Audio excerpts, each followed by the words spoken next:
A dimly lit motel room. Rain hits the window. A suitcase lies half unpacked. Emma speaks directly to the camera, holding a photo frame.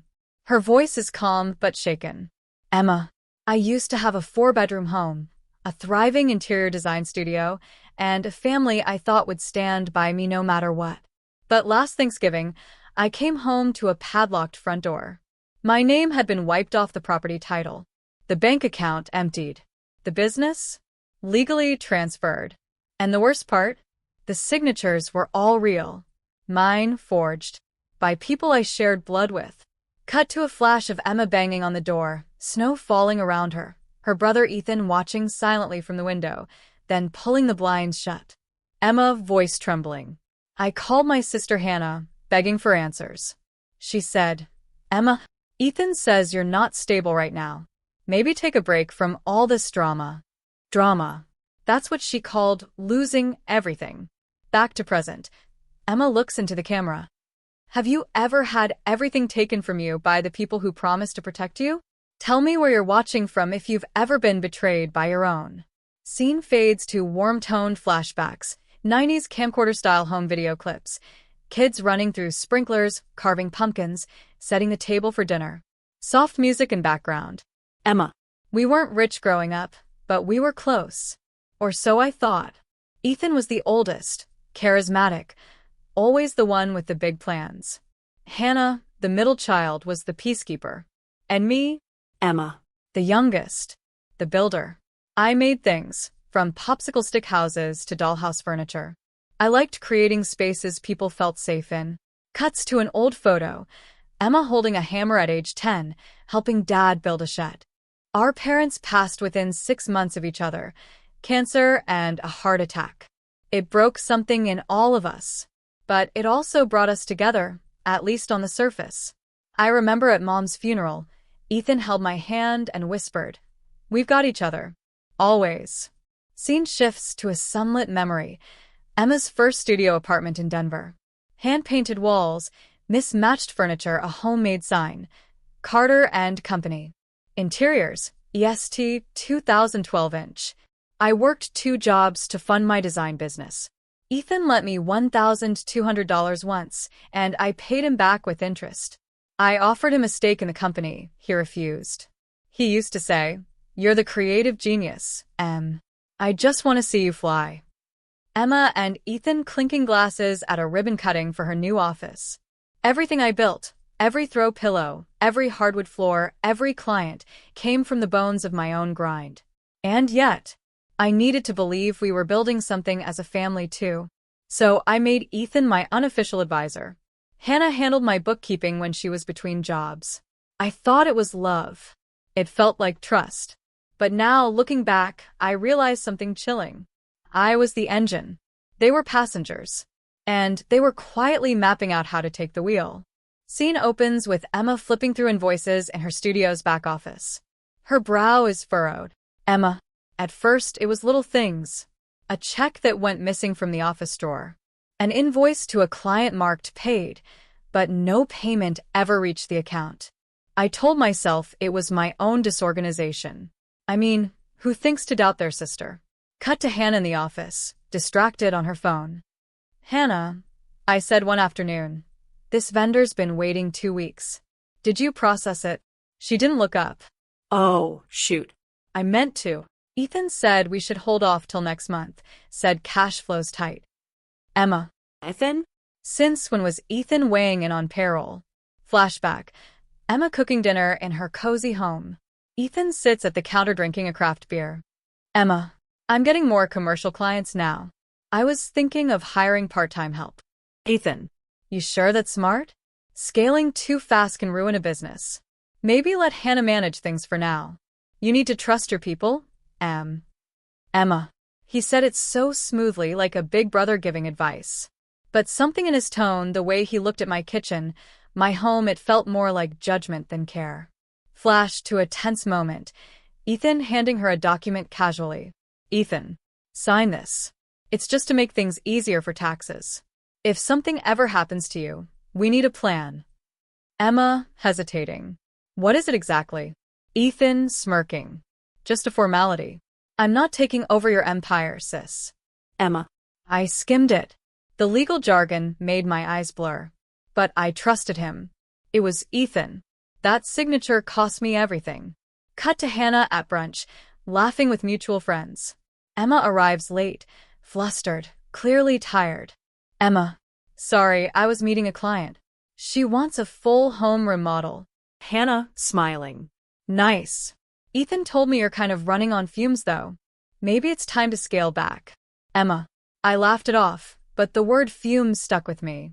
They kept using words like burnout, overextension, mental load.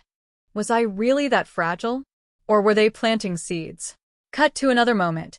Emma goes to check her personal savings account and sees a transaction she doesn't recognize, a wire transfer labeled Carver LLC. Emma. What the hell is Carver LLC? She calls Hannah. Hannah on speaker. Oh, that's just a holding company Ethan set up to help you manage the assets. It's all under your umbrella. Don't worry. Emma. But I was worried. And when I asked for the documents, they said they'd send them. They never did.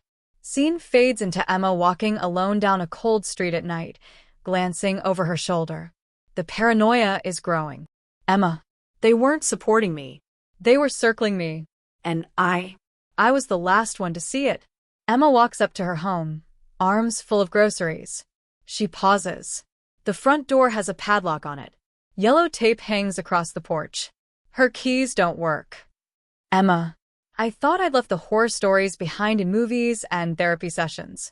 But that morning, they became my life. Emma calling out. What the hell? She drops the bags. Eggs spill. She grabs her phone and calls Ethan. Emma. Ethan, there's a padlock on my house. Ethan calmly. Yeah. There's been a change of ownership. The documents were filed last week. Emma. What? What documents? What are you talking about? Ethan. Emma, maybe it's time you take a break. We've been managing things for a while. It's just easier this way. Emma's voice trembles. Her breathing picks up. Emma, what did you do? Ethan. You signed everything over, remember? I have it all in writing. Emma. I was standing on the porch I built, staring at the windows I had picked out myself and realizing I was no longer welcome inside. Scene flashes back.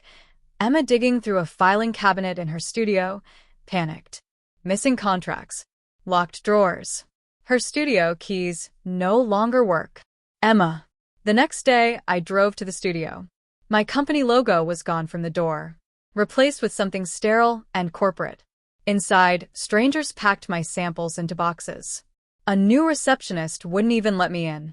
I'm the founder, I shouted. I built this from scratch. Receptionist. Ma'am, I'm going to have to ask you to leave.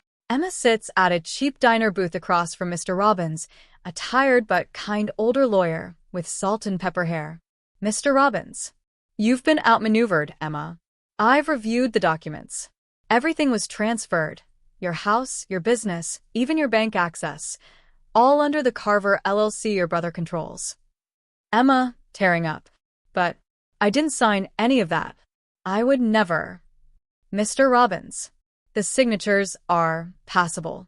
They'll argue you signed them in bulk. It'll be a tough fight. Emma.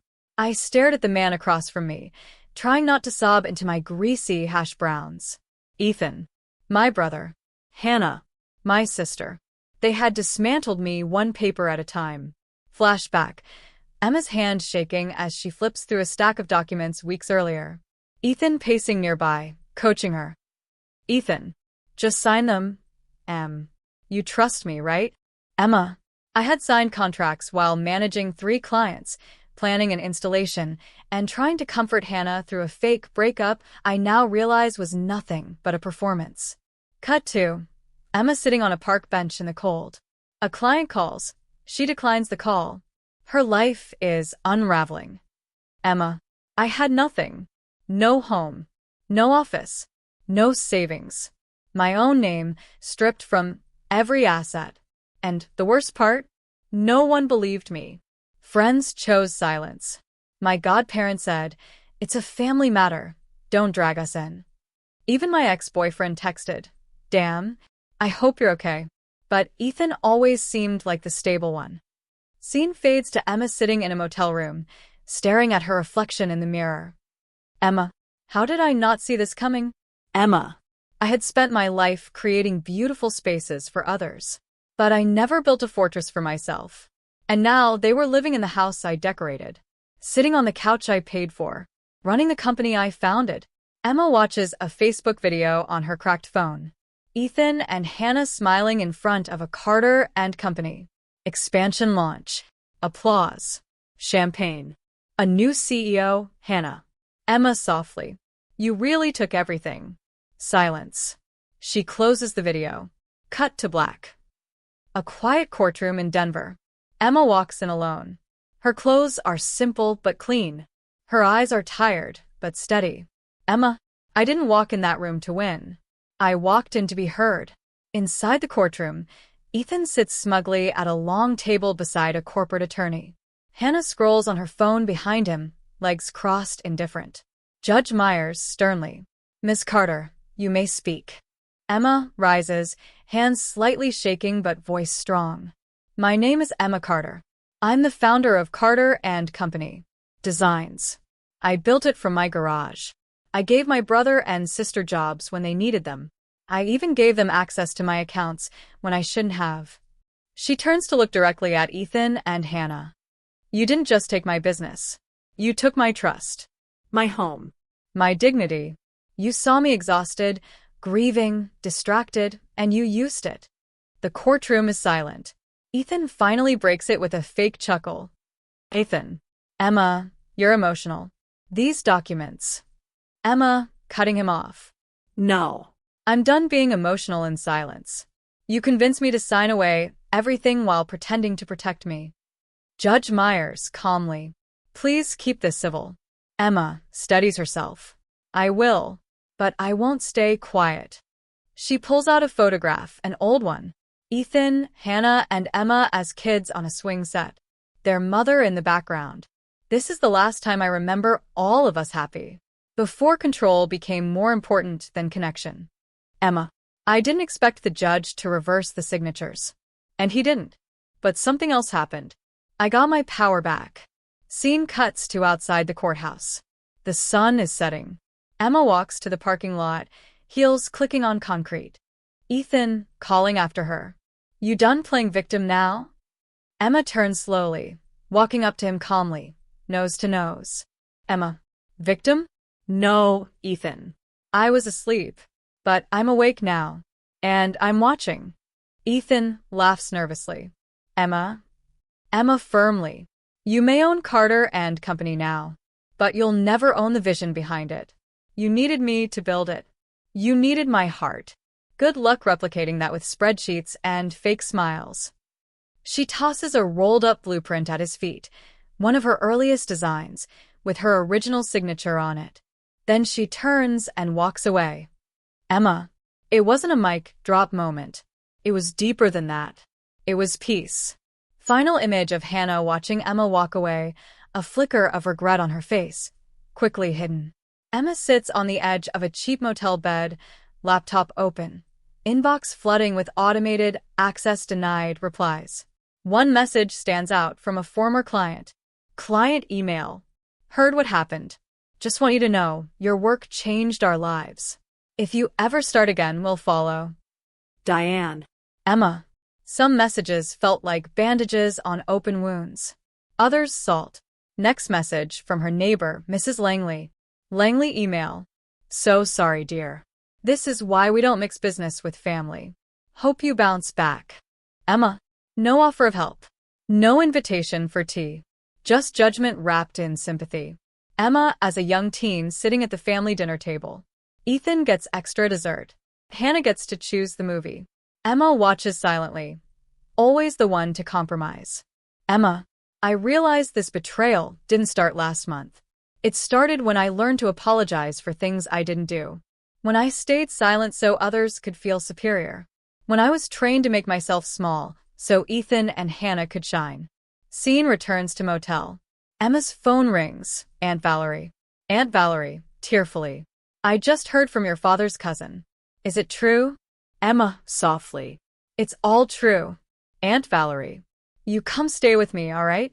You need people around who still remember who you are. Emma. And just like that, someone remembered me. Emma visits her old neighborhood to pick up leftover mail. She walks past her house, now with Hannah's new BMW in the driveway. A young man is painting over her handmade porch sign. Emma quietly. You can erase the paint, but you can't erase the hands that made it. She walks past, eyes forward. Doesn't look back. Emma. The world didn't stop spinning. Bills still came. Memories still haunted. But something was different. I no longer needed them to fix it. I needed me. Montage scene. Emma packs up her belongings into 2 suitcases. Buys a new journal.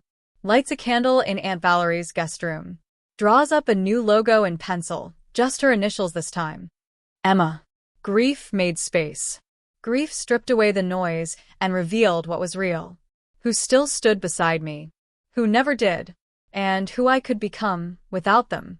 A quiet morning. Sunlight filters into Aunt Valerie's kitchen.